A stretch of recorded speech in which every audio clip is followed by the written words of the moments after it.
तुम्हाला माझा आवाज येत असेल. इथे मी आता पंखा चालू ठेवला आहे कारण की इथं गरमी होत होती तिकडे म्हणून. मग आता पंखा चालू ठेवला आहे तर आवाज कसा येईल काय मला काय माहिती नाही, तर कोशिश करेन की थोडा जोरात बोलायचा त्यात पंख्या आवाज ऐकायला नाही येणार. तर आज मी इथे आता आता गॅरेजमध्ये आलो आहे. इथे बसलो आहे मी खुर्चीवर. आत्ताच थोड्या वेळापूर्वी आलो. माझे सकाळी 8:30 वाजता येतो मी आणि रात्री 8:30 वाजता घरी जातो. लगभग 12 तास ते गॅरेजवर असतो मी. ते एकटाच असतो. एक मुलगा येतो जो गॅरेजचं काम करतो. मी गॅरेजचं काम नाही करत, मी वॉशिंग सेंटरचं म्हणजे गाडी धुवायचं काम करतो. तर आता येऊन मला थोडाच वेळ झाला आहे. आता कुठली गाडी आली नाही धुवायला, तर येईल तर जाईन. माझ्या पाठीमागे वरती चालू दिसतच असेल तिथे गॅरेजचं सामान आहे. इथे मला लगभग आता 2 महिने झाले आहेत. इथे मला पहिल्या महिन्याला तर मला पगार भेटला. माझा पगार 12,000 आहे. पहिल्या महिन्यात मला पगार भेटला. दुसरा महिना होऊन गेला. 8 तारखेला पगार मिळणार होता, तो मला भेटला नाही. आणि आज 17 तारीख आहे. लगभग 9 दिवस झाले आहेत पगार अजून पूर्ण नाही भेटला. अर्धा पण नाही भेटला, कमी भेटला आहे. बघ 5,000चा तरी भेटला. 7,000 बाकी आहे.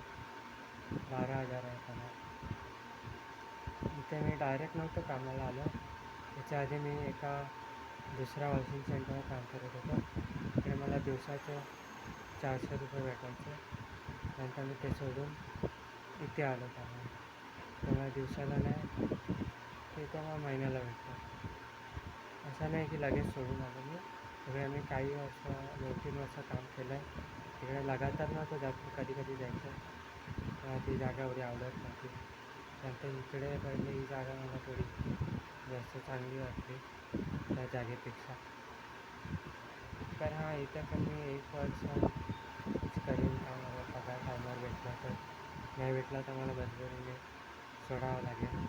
बरोबर पगार भेटला तर मला 1च वर्ष तरी मला दुसरे कुठेतरी वॉशिंग सेंटरवर जावं लागेल मग काम करायला.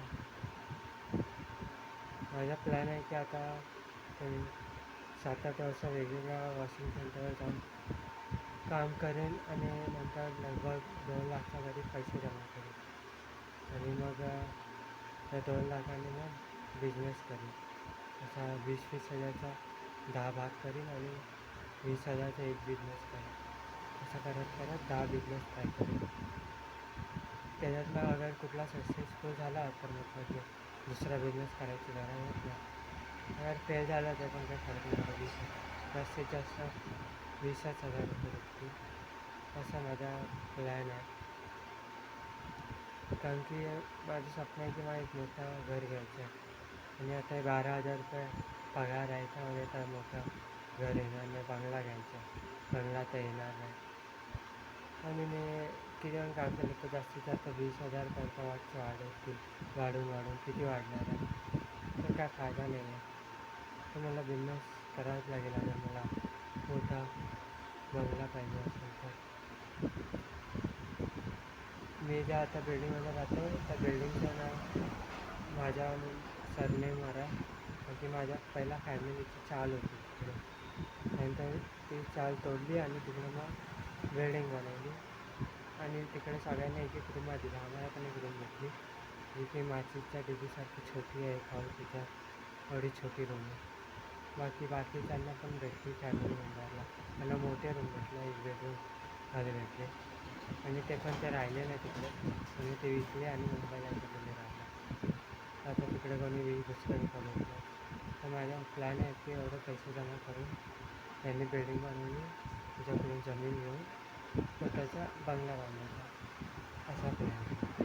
म्हणजे राहतात त्यांच्या काळात कोणाला माहिती नाही. की अजून टाईम आहे आणि 10-20 वर्ष तर लागेलच. नंतर वेडिंग पण राहील किंवा नाही पण एवढी कमजोर बनवली.